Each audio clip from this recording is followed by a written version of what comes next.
새해 첫 주일 우리에게 주신 하나님 말씀 마가복음 1장 1절에서 15절까지의 말씀입니다. 우리 신약성경 53면입니다. 하나님의 아들 예수 그리스도의 복음의 시작이라.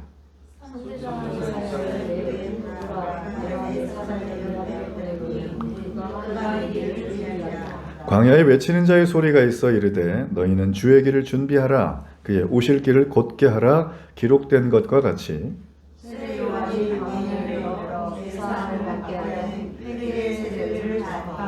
온 유대 지방과 예루살렘 사람이 다 나아가 자기 죄를 자복하고 요단강에서 그에게 세례를 받더라. 요한은 낙타털 옷을 입고 해를 가죽을 입고 메뚜기와 사청을 덮더라. 그가 전파하여 이르되 나보다 능력 많으신 이가 내 뒤에 오시나니 나는 굽혀 그의 신발끈을 풀기도 감당하지 못하겠노라. 나는 너희에게 물로 세례를 베풀었거니와 그는 너희에게 성령으로 세례를 베푸시리라. 그때 예수께서 갈릴리 나사렛으로부터 와서 요단강에서 요한에게 세례를 받으시고 온 우리처럼 하늘이 갈라짐과 성령이 비둘기같이 자기에게 내오심을 보시더니 하늘로부터 소리가 나기를 너는 내 사랑하는 아들이라 내가 너를 기뻐하노라 하시니라. 성령이 곧 예수를 광야로 보내시니라.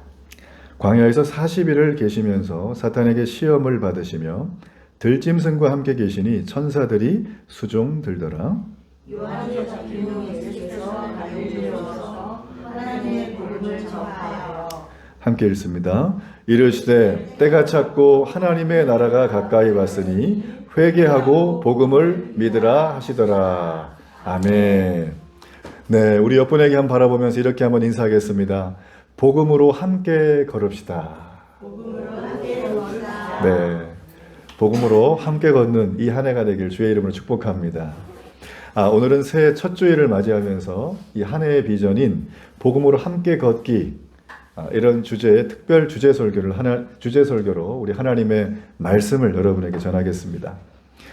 새해가 되면 많은 분들이 자신의 신앙과 삶을 돌아보면서 성장에 대한 계획을 세우게 됩니다. 여러분 성장에 대한 계획을 세우셨어요? 내가 올해는 어떻게 살 것인가? 이런 부분에 대한 계획들을 세우게 되죠. 이 성장의 계획을 우리가 잘 세우기 위해서는 제일 먼저 해야 될 것이 무엇일까요? 지난날 나의 모습을 들여다보는 것입니다. 작년 2023년 1월 달에 한국기독교 목회자 협의회에서 조사한 이 비개신교인들이 1000명에게 대한민국에서 가장 호감이 가는 종교는 무엇인가에 대한 순위를 매겼어요. 1등이 여러분 어떤 종교인 것 같으세요? 대한민국에. 불교입니다. 어떻게 하셨죠? 네, 무려 33%나 되는 엄청난 비율이었어요. 2등은 누굴까요? 천주교예요. 아니 원고를 봤어요? 이분들이 지금 부부가 이러면 너무 영적으로 영특한데 축복합니다. 까먹었잖아요 제가 그 다음에. 자, 천주교가 거의 30%가 나왔어요. 자, 그럼 세 번째는 누굴까요? 세 번째는 유교였어요. 11%가 넘습니다. 자, 그러면 개신교, 이 기독교는 몇 프로가 될까요?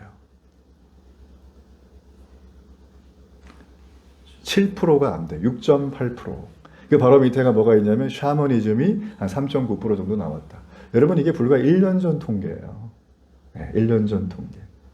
그러니까 교회를 다니지 않는 사람들에게 앞으로 어떤 종교를 가지고 싶으신가라고 물어봤을 때 호감도 1위는 뭐 부동의 1위, 우리가 2위도 아니고 3위도 아니고 4위로 밀리게 됐고 퍼센테이지가 가만히 볼 때 우리가 마치 그 샤머니즘에 가까운 무당과 같은 모습이 우리 교회의 모습이라고 그들에게는 보여지고 있는 사실이 제게는 너무나 마음이 안타까웠어요.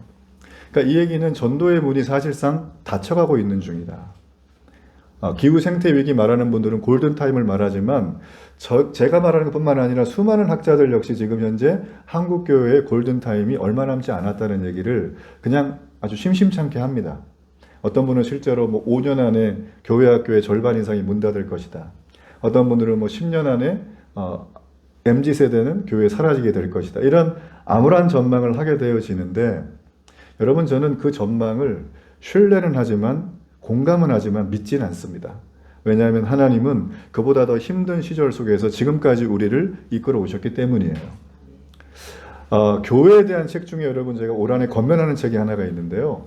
필립 얀시라고 하는 미국의 굉장히 유명한 기독교 저술가가 있습니다. 이분은 오래되신 분인데 여러분 이분의 책들은 웬만하면 다 좋아요. 그분이 쓴 책 중에서 교회, 나의 고민, 나의 사랑이라는 책이 있습니다. 여러분 이 책의 스토리는 아주 간단해요. 교회가 내 사랑의 대상인데 고민의 대상인 거예요. 여러분 교회 다니면서 상처를 받아보셨습니까? 교회 다니면서 사랑을 말하는데 사랑이 있던가요? 교회를 다니면서 이렇게 다른 사람을 섬기고 또 윤리적으로 삶을 살아야 하고 저 사람에 대해서 말씀으로 해야 된다고 얘기를 하지만 실제로 교회 안에 들어가서 가까이 가보면 그런 일들이 일어나던가요? 대부분 잘 일어나지 않습니다. 이분이 젊은 시절에 너무 충격을 받고 상처를 받고 깊은 절망 속에 빠진 거예요. 교회를 떠나게 됩니다. 결국에는 이분이. 젊은 시절을 다 보내고 세상에 나가서 그래 교회가 사랑을 얘기하고 사랑이 교회라고 하고 복음이 사랑이라고 하는데 세상에도 사랑을 말하니까 세상에 가서 사랑을 한번 내가 경험해보자. 세상을 갔어요. 사랑이 있나고 물어봤는데 사랑이 가짜더라고요. 거기서도 그 사람은 절망을 경험하고 눈물을 흘리게 됩니다. 그리고 여기 갔더니 나를 도와주는가? 도와주는 척하지만 나를 이용하는 세상. 그는 거기에서 큰 절망감을 느끼고 세상에서 방황하다가 다시 결국에는 교회로 돌아간다는 스토리가 이 책의 내용이에요. 전도 선물로도 굉장히 좋은 책이니까 여러분 한번 꼭 보시길 바랍니다. 여러분 그렇습니다. 우리가 이렇게 지금 현재 우리가 서 있는 이 자리는 종교에 대한 호감도 역시 지금 우리 개신교는 거의 바닥을 면치 못하고 있고 교회가 정말 내가 사랑하지만 나의 고민의 대상이 될 수밖에 없는 게 오늘날 우리의 모습이라는 것은 누구도 부인할 수가 없습니다. 라틴어로 보면 ad fontes라는 단어가 있습니다. 이거는 기본으로 돌아가자, 근본으로 돌아가자 이런 뜻이 되어져 있어요. 1517년 마르틴 루터라고 하는 분은 지금의 기독교 안에서 개신교, 종교 개혁을 일으킨 장본인입니다. 이분이 처음 들고 나왔던 캐치프레이즈는 솔라 스크립처, 오직 성경으로 돌아가자는 거예요. 이분은 어떤 좋은 리더십을 세우자, 조직을 하자 이런 말을 하지 않았습니다. 책을 쓰자는 얘기도 안 했습니다. 오직 성경을 내 손에 들게 하자. 성경이 내 속에 들어와서 나의 언어 속에 성경의 언어가 흐르게 하자는 게 마르틴 루터가 했던 그 첫 번째 외침이었다는 거예요. 우리가 회사를 다닐 때에도 회사가 위기가 오고 어려움이 오면 회사에서 이런 말 자주 하죠. 야, 이게 뭐가 문제냐. 그 다음에 따지죠. 기본부터 다시 해보자. 그렇죠? 세상도 기본을 요청한다는 것입니다. 다시 새롭게 하기 위해서는. 제가 말씀드린 것처럼 지금의 교회는 한국교회뿐만 아니라 전 세계적으로 글로벌 위기입니다. 제가 볼 때. 물론 역사상 더 어려웠던 교회의 역사가 굉장히 많이 있지만 지금은 예전과 다르게 복음을 들어보지 못한 사람이 거의 없을 정도로 이미 정보통신의 발달로 많은 사람들이 마음만 먹으면 예수님을 알 수가 있습니다. 영접하는 건 다음 문제지만 아프리카 오지에서 이 복음을 영화로 상영하는 사역하는 선교 단체가 있습니다. 여러분 예수라는 영화를 들어보셨습니까? 못 들어보셨나요? 예, 무료로 유튜브에 있어요. 예, 들어가셔서 한번 보시면 좋은데 아프리카 오지에는 전기조차 안 들어오기 때문에 뭐 데이터가 터지고 영상이 나온다는 건 상상할 수가 없습니다. 거기에 발전차를 가지고 가서 스크린을 실어가서 영화를 보여주는 거예요, 밤에. 그리고 선물을 드리고 함께 예배하고 예수님을 영접하는 그런 일들이 굉장히 많이 벌어지고 있습니다. 그러니까 아프리카 오지뿐만 아니라 지금도 여전히 전기가 들어가지 않고 예수님 복음이 없고 교회가 모르는 지역에는 이렇게 예수님을 전하기 위해서 전 세계에서 수많은 활동들을 지금도 하고 있다는 것입니다. 그런데도 여전히 지금 개신교는 글로벌 위기 속에 제가 볼 때 있다라고 생각을 하고 있어요. 여러분 왜냐하면 우리가 다 느끼는 거예요. 교회와 세상이 구별되어 있어야 되는데 교회 안에 들어오면 아까 그 필립 얀시의 고백처럼 크게 다르지 않죠. 세상과. 세상은 여전히 세속적인 걸 그냥 본질로 추구하지만 교회에 들어와서도 우리가 가만히 볼 때 교회가 왜 이렇게 세속적인 모습이 있느냐. 조금 이렇게 다운그레이드해서 왜 통속적이냐. 이런 말을 너무나 자주 한다는 거예요. 제가 목회자들끼리 모이면 그런 얘기를 자주 합니다. 마음이 아플 정도로. 그러니까 저희들도 지금 답을 계속 찾고 있는 거예요. 사실 제가 2024년도에 저희 교회 비전은 복음으로 함께 걷기라고 했던 이 주제는 저의 고민 속에서 나온 하나의 주제입니다. 그러니까 제가 이렇게 복음으로 함께 먼저 걸어가는 사람이 되고 싶어요. 다른 거 다 두 번째로. 복음으로 제가 먼저 걸어가는 삶을 내가 정말 기쁘게 살고 싶다. 거기에 장애물이 있어도 나는 갈 거다. 거기에 함정이 있어도 나는 갈 거다. 그것 때문에 내 삶이 힘들어지더라도 나는 갈 거다. 그러니까 어떻게 보면 약간의 일사각오와 같은 그런 심정이 사실 이번 올해 저희 교회 비전이라는 거예요. 여러분의 비전은 무엇인가요? 전 여러분이 복음과 함께 걷기를 축복합니다. 네. 자, 오늘 이 마가는 이렇게 교회의 위기가 오고 성도의 위기가 올 때 우리에게 가장 기본으로 돌아가기 위해서는 하나를 보자라고 말을 합니다. 그게 여러분 오늘 1절의 말씀이에요. 자, 우리 1절의 말씀. 1절의 말씀을 함께 한번 읽어봅니다. 하나님의 아들 예수 그리스도의 복음의 시작이니라. 여기 보게 되어지면 이 시작이라고 하는 원어는 기본, 근원이라는 뜻을 가지고 있습니다. 자, 이 한 절을 정리하자면 이렇게 되겠죠. 하나님의 아들 예수님은 그리스도라는 거예요. 그리스도는 구약에서 오실 메시아, 이걸 헬라어 버전으로 말할 때 그리스도, 크라이스트가 된 것입니다. 그럼 메시아인 거죠. 누가요? 예수님이. 근데 그분은 출생이 어떻게 됩니까? 하나님의 아들이라는 거예요. 그렇죠? 그래서 하나님의 아들이 이 땅에 오신 사건을 우리가 성탄주일에 살폈지만 큰 기쁨의 좋은 소식이다. 굿 뉴스라고 하는 것입니다. 세상에서는 도저히 발견할 수도 없고 만들 수도 없는 그 놀라운 기쁨의 소식을 예수님이 이 땅에 오시면서 이루어진 사건이 성탄의 축복이에요. 성탄의 메시지는 이 땅에 더 이상 어둠과 사망과 절망과 죽음의 그림자가 드리울 수 없는, 이걸 다 이기시고 새롭게 살아나신 분이 나타난 게 바로 성탄의 메시지라는 거죠. 그러므로 이 마가가 얘기하는 마가복음 첫 번째, 여러분 옛날의 책들은 이게 책 종이 자체가 너무 비싸고 쓰기가 어려웠기 때문에 우리처럼 막 사랑합니다 하면서 막 30줄 그냥 막 쓰지 않아요. 한 글자를 쓰는데 정성을 다하고 뜻을 품습니다. 오늘 마가복음 1장 1절에 나와 있는 이 메시지는 마가가 이 책 전체에서 하려는 아주 핵심적인 메시지인 거예요. 한번 다시 읽어볼까요? 시작. 하나님의 아들 예수 그리스도의 복음의 시작이라. 지금 이 마가는 시작, 즉 근원은 바로 복음의 근원은 예수님이다 라는 말을 우리에게 해주고 있다는 것입니다. 여러분, 복음이란 무엇일까요? 교회 와서 늘 듣는 얘기, 예수님 얘기, 하나님 얘기 막 듣잖아요. 그죠? 근데 이게 막 섞여가지고 내 안에서 막 이상하게 정리가 잘 안 돼 있어요. 복음은 무엇이냐면 말 그대로 우리를 구원하기 위해서 하나님이 당신의 아들 예수님을 이 땅에 보내서 이 땅에서 하신 그 모든 일을 복음이라고 합니다. 그분이 그 일을 하셨기에 복음이 되어지는 거죠. 기쁨의 소식입니다. 자, 그 소식이 왜 기쁨인지는 점점 제가 오늘 말씀을 계속 이렇게 여러분과 설교를 하면서 여러분과 함께 좀 나눠가기를 원합니다. 여러분, 그렇기 때문에 복음의 근본이 예수님이라면 복음의 목적은 저와 여러분을 살리는 구원인 거예요. 자, 그러면 복음의 주체는 누굴까요? 내가 아니라 하나님이에요. 그죠? 그리고 복음을 실행하신 분은 누굴까요? 바로 그의 아들 예수님이라는 거예요. 그리고 이 복음을 완전히 이루어 가시는 분이 누굴까요? 내가 함께 열심히 하지만 누가 계실까요? 이 땅에 오신 성령 하나님이라는 거예요. 삼위일체적으로 복음은 이루어 간다는 것이죠. 그러므로 여러분, 복음은 우리의 구원을 위해서 성부, 성자, 성령, 이 삼위의 하나님이 우리를 완전하게 이끌어가는 사건입니다. 말이 좀 어려울 수 있어요. 여기에는 삼위일체론도 들어가 있고 구원론도 들어가 있고 막 이렇게 섞여 있기 때문에 어려운데 핵심은 이겁니다. 바로 복음이 우리를 구원할 수 있다는 거예요. 너무나 신기한 건 인간의 노력으로 이 복음을 받아들이길 수는 없다는 것입니다. 우리가 우리의 모든 형편들을 정리하고 새롭게 되는데 내가 의지를 내고 열심을 내는 거 맞죠? 여러분, 그렇지만 성경은 100% 복음은 하나님의 은혜라는 것입니다. 우리가 아무것도 기여하지 않아도 돼요. 근데 복음은 그 자체로 하나님이 이미 다 이루어 놓으신 거예요. 자, 이렇게 좋은 게 복음이라면, 이렇게 좋은 게 기쁜 소식이라면 내가 받아들여야 되잖아요. 내게 돼야 되잖아요. 그렇게 되는 그 수단, 그 통로가 뭐냐면 바로 한번 따라 하실래요? 믿음. 성경은 믿음을 이때 쓰는 거예요. 올해 나는 다이어트를 3kg를 할 거야. 난 올해 이뻐질 거야. 이거는 내 결심인 거죠. 믿음이랑은 다릅니다.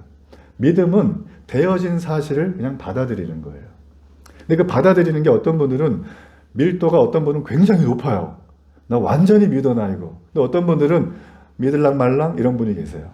어떤 분들은 믿었는데 좀 힘든 분도 계시고 어떤 분들은 믿고 있는 분도 계시는 거예요. 믿음의 농도가 다를 뿐이지 믿음 자체는 동일한 것입니다. 그게 오늘 우리에게 주는 메시지라는 거예요. 여러분, 그러므로 구원이라고 하는 건 오직 믿음으로만 얻을 수 있는 하나님의 패키지 선물. 네. 선물을 여러분 내가 100만 원 주면 줘요?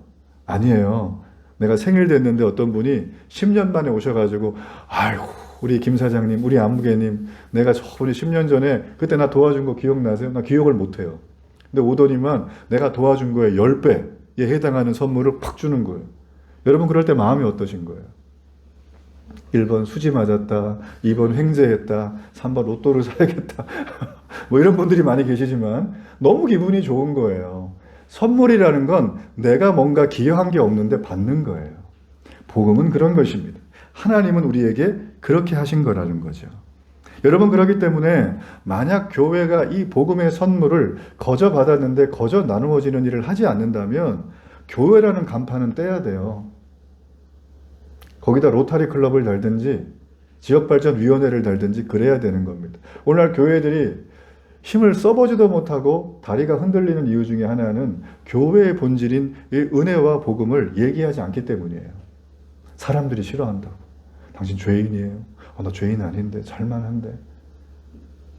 여러분, 이런 부분에 대해서는 제가 올 한 해 말씀을 나누면서 중간중간에 단위를 제가 살피고 있는데 계속 얘기를 나눌 것입니다. 여러분, 그렇다는 거예요.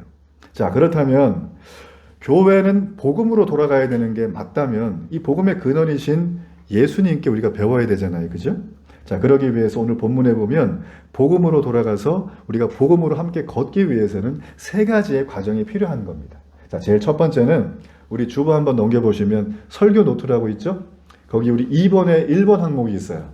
제가 다 써놨습니다. 세 항목을. 자, 우리 이 항목을 한번 크게 읽어볼까요? 찾으셨나요? 시작. 복음을 맞이할 준비를 해야 한다. 아무리 좋은 거라도 이걸 맞이할 준비가 필요하죠. 여러분, 복음은 시작할 때부터 우리에게 뭔가 요구를 하는 게 없어요. 복음은 그냥 시작할 때부터 하나님이 먼저 우리를 건지려고 다 계획을 했대요. 그리고 예수님께서 그 계획을 실행하셨대요. 그러니까 거기에는 우리가 아무런 기여가 없습니다. 근데 예수님이 어떻게 실행을 하셨을까요? 그 복음을? 우리가 다 알고 있습니다. 예수님이 이 땅에 오신 사건이 성탄의 사건. 예수님이 십자가에 달려 돌아가신 사건이 부활의 사건. 그죠? 예수님은 이 땅에 우리의 죄 때문에 오셨고 예수님이 대신 죽임을 당하면서 우리에게 복음을 실행해 주셨어요. 그리고 저와 여러분이 이 예수님이 실행한 복음에 대해서는 아무런 기여를 하는 게 없습니다. 그럼에도 불구하고 우리에게 혜택을 지금 주고 계시는 거예요. 예. 오직 주님이 다 하셨어요. 만일 여러분이 새해 들었는데 우리 집에 좀 식탁이 좀 필요하다. 그래갖고 식탁을 샀어요. 근데 봤더니만 이게 조립을 좀 해야 되는 거예요. 그러면 식탁을 쓰려 그러면은 이 식탁을 그냥 내버려둬요? 아니면 업자를 부를까요? 내가 할까요? 내가 해야죠. 업자 부르면 식탁 하나 또 사도 되는데, 그죠? 죄송합니다, 업자들. 식탁이 조립을 해야 쓸 수 있다면 식탁을 쓰기 위해서는 반드시 조립을 해야 되는 거예요. 근데 만약에 식탁을 샀는데 이게 완성품으로 왔어요, 식탁이.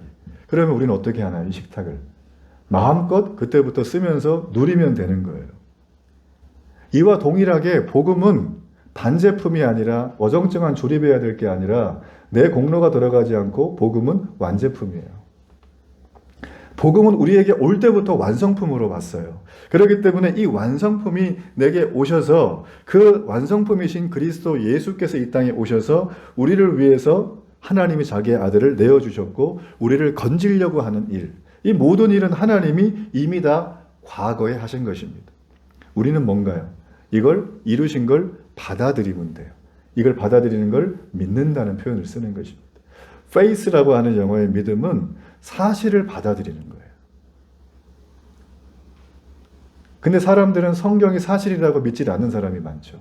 성경은 신화가 아닐까? 성경은 미신이 아닐까? 누가 지어낸 소설이 아닐까라는 것입니다.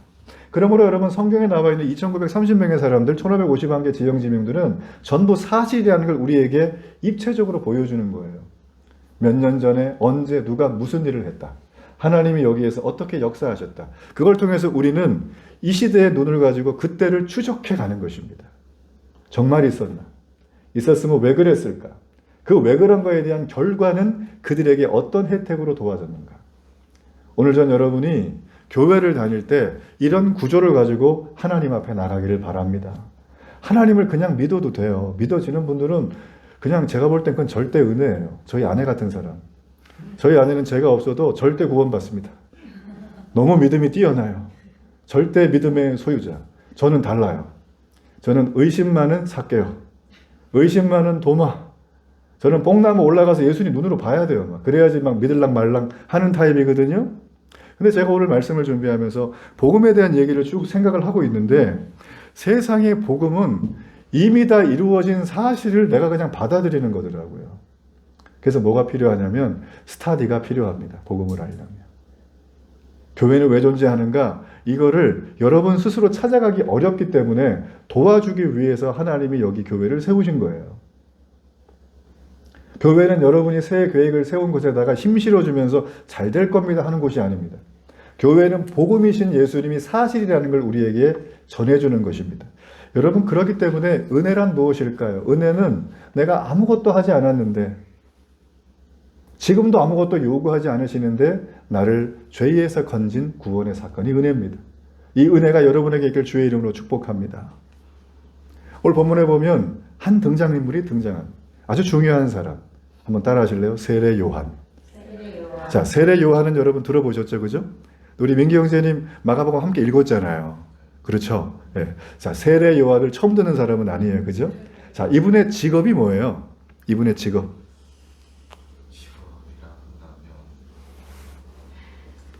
자, 자매님 찬스 빨리 써야죠. 자, 여러분 세례 요한의 직업은 뭡니까? 세례 주는 사람. 선지자예요. 맞아요. 역시 우리 뛰어나요. 네, 역시 입에 금수저 물고 태어났기 때문에 모태신앙의 위력은 이런 데서 또 나오는 걸로. 마지막 선지자가 누구예요? 말라기가 아니라 세례 요한이다. 그럼 이 사람의 선지자의 사명이 있을 거 아니에요. 그죠? 조금 사명이 다릅니다. 이 사람은 뭘까요? 오늘 말씀 우리가 읽었을 때 나왔죠? 잘 보세요. 성경책을. 자, 이 사람의 자, 뭐죠? 2절과 3절에 나오죠. 자, 2절과 3절 여러분 한번 크게 읽어주시길 바랍니다. 시작. 선지자 이사야의 글에 보라, 내가 내 사자를 내한테 보내노니 그가 내 일을 준비하리라. 광야에 외치는 자의 소리가 있어 이르되 너희는 주의 길을 준비하라. 그의 오실 길을 곧게 하라. 예. 그러면서 이 사람의 메인 잡이 4절에 딱 나옵니다. 제가 읽어볼게요. 세례 요한이 광야에 이르러 죄사함을 받게 하는 회개의 세례를 전파했다. 그러니까 이분의 핵심 직업은 뭐예요? 회개의 세례를 전파한다. 근데 방식은 물로 세례를 주는 거예요. 그렇죠? 그러니까 세례 요한은 태어날 때부터 하나님이 딱 사명을 준 거예요. 넌 이거 해야 돼. 그래서 세례 요한의 인생을 보면 마가복음에는 자세히 나와 있지 않지만 다른 복음서에 보면 이 사람은 사람들이 막 모여있는 다운타운에 살지 않고 유흥가에 살지 않고 좋은 학교를 간 게 아니라 광야로 갔어요. 광야에는 사람이 살 수 있는 곳이 아닙니다. 거기에는 하나님의 전적인 만나와 메추라기를 주셔야 살 수 있는 곳입니다. 이 광야에서 그는 광야 영성학교 우등 졸업생이에요. 세례 요한은 광야에 가서 무엇을 했냐면 그래 맞다. 우리가 그렇게 믿었던 구약 전체의 그 내용에 메시아가 예수님이구나. 곧 오시겠네. 내가 이분의 길을 닦아줘야겠다. 이게 이분의 메인 직업이었다는 거예요. 자, 세례 요한의 메인 직업이 그거였으면, 그의 인생의 사명이 그거였으면 예수를 믿고 은혜로 구원받은 우리에게도 사명이 있겠죠. 여러분이 2024년에 세웠던 새해 뜻한 바 계획들 속에 저는 세례 요한이 했던 메시아의 오실 길을 미리 준비하는 그 계획이 반드시 들어가길 주의 이름으로 축복합니다. 우리는 복음을 받았다면 이 복음을 누군가에게 알려주고 길을 닦아줘야 될 사명이 있는 자들이에요. 하나님은 이런 사람들에게 다 부어줘요. 돈 필요해 주고, 사람 필요해 주고, 뭐 필요해 다 주는 거예요. 저는 그렇게 될 줄로 믿습니다. 자, 세례 요한은 금방 읽은 것처럼 광야에서 외치는 자의 소리를 했어요.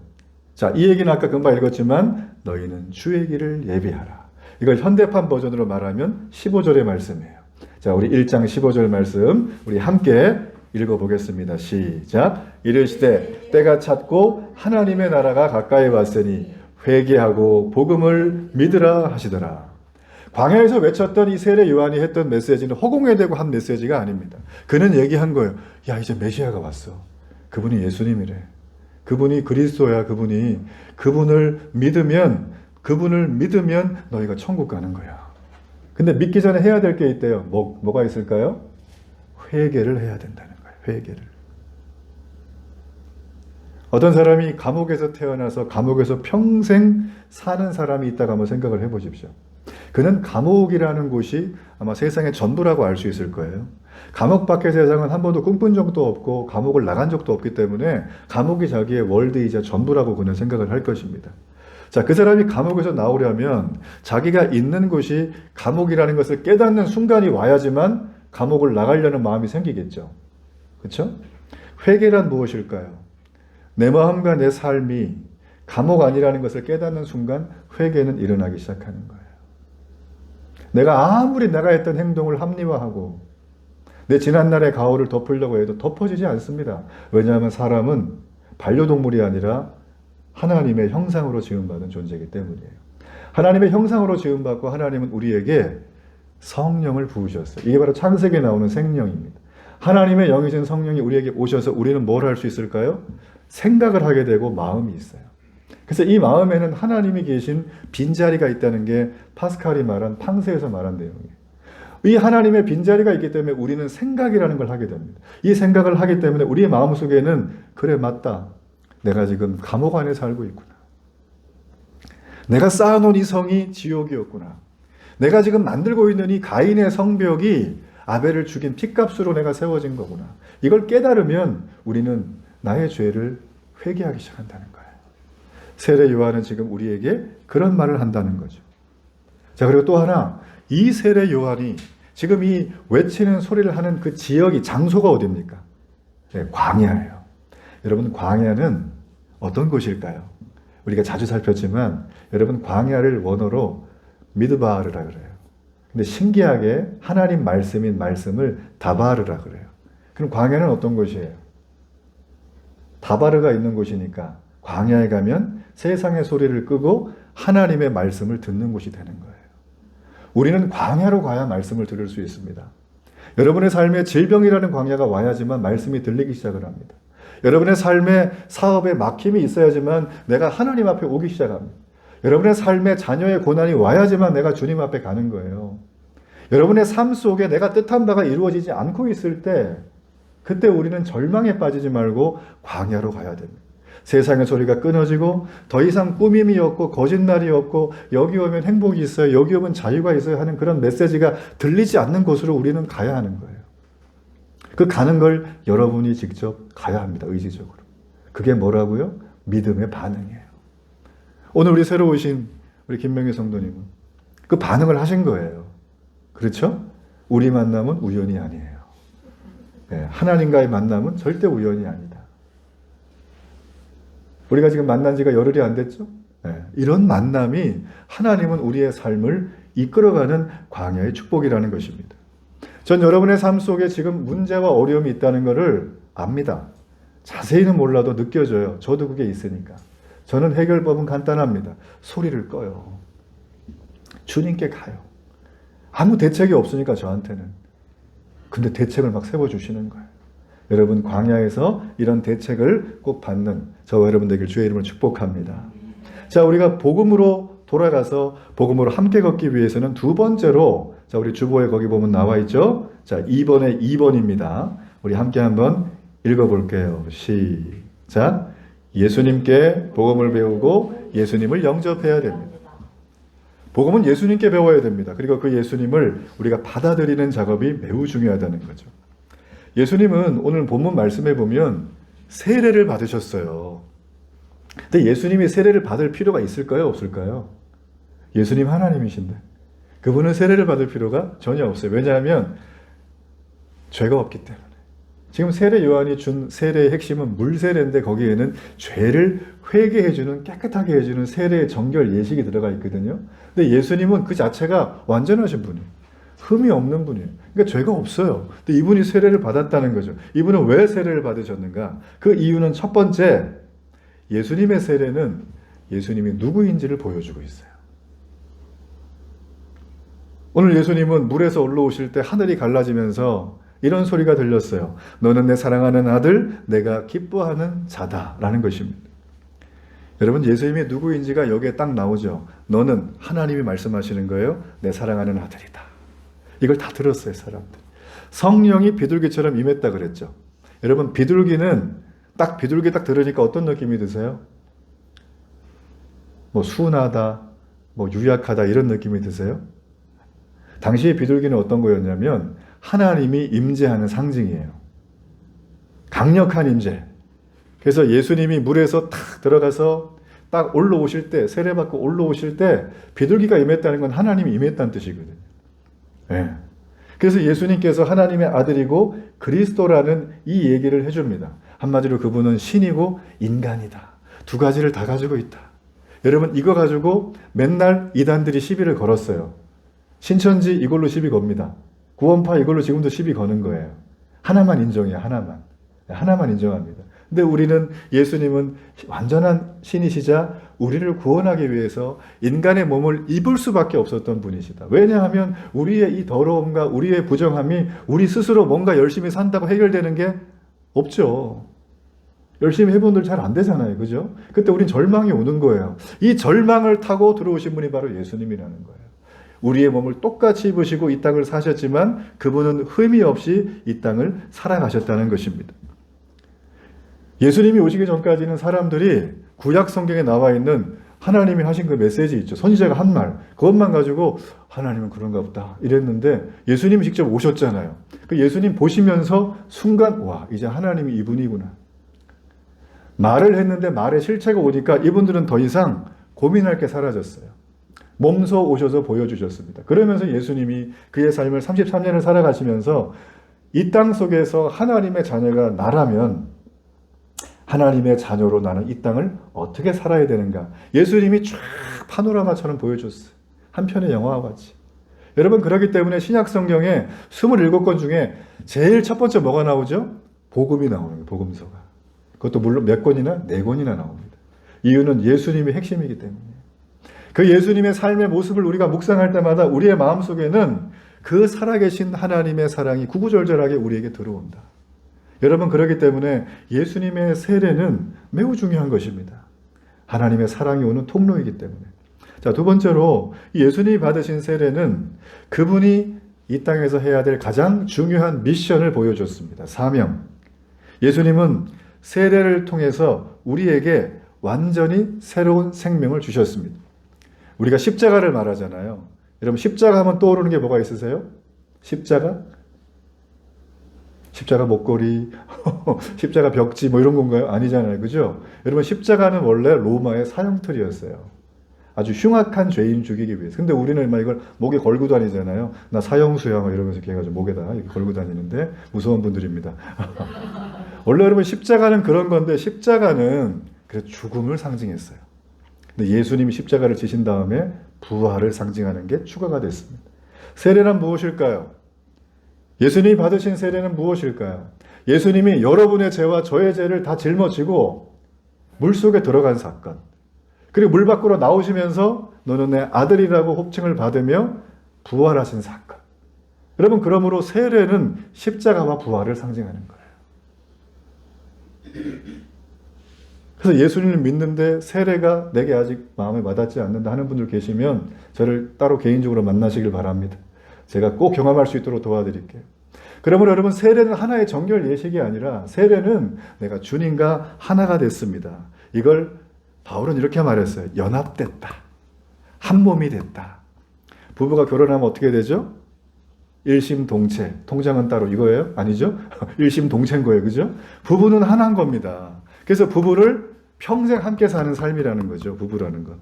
예수님이 세례를 받으면서 우리가 그렇게 되어진 사건입니다. 세례를 통해서 우리의 옛사람은 물속에다 집어넣고 우리의 옛날 습관은 다 버리고 물에서 나오면서 하나님의 영생이 우리에게 임한 사건. 이게 바로 세례요 십자가의 핵심이라는 거예요. 전 여러분이 이 한 해에 이 예수님의 세례의 은혜가 있기를 간절히 바랍니다. 그분과 한 몸 되기를 바랍니다. 그리고 마지막으로 이 예수님께서는 우리에게 세례를 통해서 이렇게 하셨어요. 예수님이 요한을 딱 부르더니만, 요한아, 너 참 잘했다. 너는 물로 세례 주면서 율법에 나와 있는 대로 회개의 용서를 해줬지만 나는 성령으로 세례를 주면서 그들에게 생명을 줬다. 너와 내가 한 일은 하나님이 기뻐하는 일이다. 이렇게 말을 하셨다는 거예요. 예수님은 세례를 받지 않아도 됩니다. 근데 그분은 굳이 세례를 받으셨어요. 왜냐하면 우리의 죄를 용서할 길이 그거밖에 없기 때문에. 자기가 우리의 모든 인류에 오고 오는 죄를 다 짊어지고 죽으셔야 했기 때문에, 그리고 부활하셔야 됐기 때문에, 그게 여러분 예수님의 세례를 받으신 이유입니다. 그러므로 이 세례는 예수님께서 하나님에 대해서 말씀을 지킨 순종이 되는 거죠. 그리고 우리를 향한 끝없는 목숨까지 내어놓는 섬김의 모습이 된 거예요. 그러므로 세례는 순종과 섬김입니다. 예수님의 순종과 섬김이 내게 왔기 때문에 내가 예수님 믿어볼까? 라고 하는 기회가 주어진 거예요. 기회가. 그러므로 복음은 우리에게는 구원의 소식이자 우리에게는 기회의 선물이고 우리에게는 새로 살 수 있는 영원한 축복의 문이라는 거예요. 우리가 마지막 세 번째입니다. 복음으로 돌아가기 위해서, 복음으로 함께 걷는 삶을 살기 위해서는 복음이 삶이 되어서 복음을 전수하는 삶을 살아가는 게 필요합니다. 예수님은 자신의 정체가 뭔가, 자신의 사명이 뭔가, 이걸 다 알으신 다음에 이제 가가지고 제자들 딱 만나서 자 이제 나를 따라라 하면서 막 복음 전하시고 막 천국 얘기하시고 하면 좋잖아요. 근데 성경은 희한하게 우리 여기 말씀에 보면 광야로 마귀가 데려가서 시험을 합니다. 제가 이 대목을 보고서 너무 힘들었어요. 이거 좀 빼주시면 안 되나. 예수님 믿으면 그때부터 고생 끝 행복 시장이 되면서 너무 좋아야 되는데 시험을 당하는 거예요. 우리가 영적인 시험, 삶의 시험, 육체적인 시험, 어려움을 당하고 고난을 당한다는 것이죠. 여러분, 예수님이 광야로 마귀의 인도를 받아서 시험을 받았다면, 저와 여러분도 세례를 받고 주님을 사랑한다면 반드시 광야의 시험이 옵니다. 예수님은 40일 금식을 하셨어요. 광야에서. 마귀의 시험을 받으셨어요. 얼마나 배고프시겠어요. 마귀는 세 가지의 시험을 합니다. 첫 번째가 무엇이냐면 마귀한테 절을 하면 천하만국의 영광을 다 주겠다는 거예요. 명예를. 예수님한테. 예수님이 그 얘기를 듣고 마음이 어땠을까요? 배도 고프시고 몸도 힘드시고 육체를 입으셨으니까. 그죠? 그 얘기를 듣고 마음이 혹할 수가 있죠. 근데 예수님은 그랬죠. 네가 주는 게 아니고 세상 전부는 하나님이 주시는 거야. 네. 사탄아 물러가라. 말씀으로 이겼습니다. 그죠? 또 하나 마귀는 예수님을 시험합니다. 너 배고프잖아. 여기 돌이 있는데 떡을 만들어 먹어라. 우리로 말하면 밥으로 바꿔서 먹으라는 거예요. 기적을 행해서. 예수님은 말씀하셨어요. 내 육신의 필요도 너무나 시급한 일이지만 나는 말씀의 생명이신 말씀의 떡을 먹겠다. 그러면서 예수님은 말씀으로 자신의 사명을 이루기 위해서 유혹을 물리치십니다. 그리고 마지막으로 예수님을 성전의 꼭대기, 수십 미터 되는 꼭대기로 데리고 올라가서 천하만국을 다 보여주면서 여기서 뛰어내려라. 그러면 천사가 너를 수종을 딱 들면서 발을 딱 해가지고 죽지 않게 땅에 착지하게 할 거 아니냐. 그러면 인기가 많아질 거다. 우리 인기 많은 거 너무나 좋아하잖아요. 그죠? 예수님께 이런 사람의 인기와 영광을 제시하자 예수님은 십자가의 길을 가겠다고 말씀으로 물리칩니다. 사실 이 세 가지는 지금 우리가 날마다 겪고 있는 유혹의 문제라는 거예요. 인기의 문제, 명예의 문제, 내가 잘됨의 문제, 나는 이걸 써야 되고 이걸 뭐 이렇게 해야 되고 하는 그런 것들에 우리는 늘 마음이 빼앗깁니다. 그건 정상이에요. 사람이기 때문에 당연히 그건 경험합니다. 그렇지만 예수님은 뭘로 이기셨어요? 말씀으로 이기셨어요. 예수님께서는 예수님을 영접한 저와 여러분들에게 두 가지를 말하셨어요. 너희가 나를 통하여 영생의 하나님의 영광도 받겠지만 고난도 올 것이다. 이걸 뭐라고 얘기하냐면 특권이라고 얘기하셨어요. 그러므로 내가 지금 살아가는 게 어려움이 있고 믿음으로 가지고 삶을 살아가야 되는데 내게 지금 엄청난 고통이 왔다면 이건 여러분 구원받았다는 증거예요. 그리고 하나님이 여러분과 함께한다는 뜻입니다. 전 여러분이 이 하나님의 고난을 능히 말씀으로 이겨내길 주의는 축복합니다. 어느 전도사님의 간증을 제가 하나고 좀 마무리할까 합니다. 이 전도사님이 어릴 때 얘기예요. 남자분이신데 자기네 집에 3남매가 있었어요. 근데 어머니하고 삼남매하고 교회를 다니기 시작을 했답니다. 너무 좋았대요. 어릴 때 다녔는데. 그래가지고 그냥 교회 가는 게 너무 즐거운데 아버지가 교회를 안 다닌 거예요. 근데 아버지가 교회를 안 다니면 되는데 어머니를 핍박하기 시작하는데 술만 드시고 오면 폭언에 폭력을 행사하시고 집안이 와장창 그냥 뭐 그냥 이걸 어릴 때부터 계속 보는 거예요. 그 이 아이가 너무 막 무섭기도 하고 두렵기도 하고 또 이제 엄마를 막 지켜주지 못하니까 죄책감도 막 들고 그래서 어느 날 10살이 됐을 때 마음속에 이런 생각이 들었대요. 그래, 나도 이제 10살이 됐으니까 엄마를 지켜줘야겠다. 아빠로부터. 그래가지고 그날도 어김없이 또 술을 드시고 오셔가지고 또 그냥 와장창 하고 있는데 얘가 딱 가로막은 거예요, 아버지를. 그러면 아버지가 그만할 줄 알았는데 안 그렇고 옆에 있는 재떨이를 잡아가지고 휙 던졌네요. 근데 이게 엄마의 이마에 맞아가지고 피가 철철 나는 거예요. 이 아이가 그걸 보고 절망을 느낀 거예요. 아, 이건 내가 할 수 있는 게 아니구나. 얘가 이걸 깨닫고 정말 너무나 좌절하고 힘들었어요. 근데 자기가 교회 가서 주일학교 선생님에게 배웠던 하나님 말씀이 생각났어요. 하나님은 너를 위해 죽으셨어. 그 너를 살리기 위해 다시 오셨어. 그 하나님께 기도하면 된다. 이 어린아이의 마음속에 이 마음이 생각이 나서 하나님께 간 거예요. 근데 마침 교회가 말씀 부흥회가 하는 기간이었어요. 부흥했다니까 사람들이 인산인해로 왔어요. 어른들이 정말 많이 왔어요. 아이도 갔어요. 엄마랑 같이. 그리고 기도하면서 얘 말씀을 듣고 은혜 받고 근데 부흥회가 다 끝나고 어른들이 다 돌아갔어요. 근데 이 아이는 돌아가지 않고 하나님을 만나고 싶은 거예요. 얘가. 그래가지고 하나님 저희 집 아시죠? 저희 집 아시잖아요. 하나님. 저희 집 좀 제발 건져주세요. 우리 아버지 저렇게 악한 사람이지만 원래 악하지 않아요. 예수님 믿고 구원받고 믿음의 사람 되게 해주세요. 저랑 같이 천국 가게 해주세요. 이걸 이 아이가 기도한 거예요. 새벽녘에 되었습니다. 주님이 그 아이를 만나줬어요. 만나주고 그 아이에게 오셔서 내가 네 기도를 다 들었다는 거예요. 그리고 그 아이는 기쁜 마음으로 집에 돌아갔어요. 그러고부터 얼마 후부터 일이 벌어지기 시작을 하는데 아버지가 여전히 핍박은 하지만 점점 빈도가 줄어들더라는 거예요. 물건도 안 부시고 말만 험하게 하고 폭력도 행사하지 않으시고 그렇게 수많은 긴 세월을 통해서 결국 아버님이 예수님을 영접하셨어요. 그리고 교회에서 이게 너무 기쁘잖아요. 그러니까 자기 친구들, 술 친구 있죠? 만나가지고 야, 너 이렇게 살다가 죽으면 지옥 간다. 우리 아들이 그러는데 너 예수님 믿어 천국 가는 거래. 교회 같이 가자. 이렇게 하시면서 삶을 마감하셨다는 얘기를 제가 들었습니다. 여러분 그렇습니다. 이 얘기는 그 집안에 부럽다 이게 아니라 복음이라고 하는 게 그 중간에 있는 거죠. 복음은 어떤 역할을 우리에게 하냐면 우리의 액세서리가 아니라 구원을 받기 위한 천국행 열차표를 하나 받는 게 아니라 구원은 그 자체가 전도예요. 왜냐하면 예수님이 그걸 때문에 이 땅에 오셨고 그것 때문에 돌아가셨고 그것을 우리에게 주셨어요. 그리고 말씀하셨어요. 힘든 일이 생길 건데 성령 하나님이 와서 너희가 기도하면 내가 너와 함께 할 거야. 이 아이는 이걸 실천한 거예요. 여러분 그러므로 복음은 무엇일까요? 복음은 뿌려지면 자랍니다. 그리고 열매를 맺어요. 그 열매는 생명입니다. 농부가 봄에 씨앗을 뿌리면 가을에 걷잖아요. 얼마나 기쁩니까? 어떤 분이 그러더라고요. 별을 보고 있으면 내 자식 같대요. 그렇죠. 몇 달을 그 애를 맨날 보면서 관리를 했으니까 사랑으로 맨날 이뻐해 준다 그래요. 밥맛도 맛있고.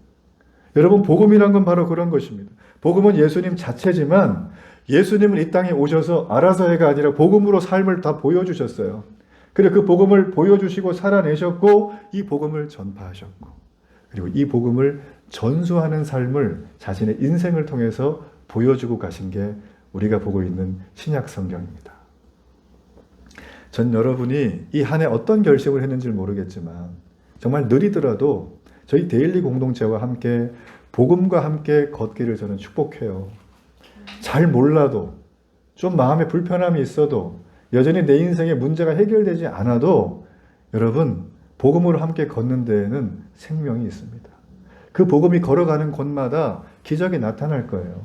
그 복음이 걸어가는 곳마다 이 복음을 듣고 그 아이의 아버지같이 그런 강팍한 사람도 주께로 돌아올 것입니다. 전 여러분의 개인과 가정 속에 이런 간증이 넘치길 바라요. 남에게 자랑하는 게 아니라 여러분 눈으로 보셔야죠. 예수님이 오셔서 그들은 받고 본 것 때문에 그들은 복음으로 살아났다는 것이거든요. 여러분, 저와 여러분이 그렇게 매일매일을 살아갈 때 절망뿐인 이 세상에 하나님 나라가 여러분을 통하여, 천국이 여러분을 통하여 여러분의 삶에, 여러분의 생업의 현장에, 여러분의 모든 가는 곳마다 임하기를 주의 이름으로 축복합니다.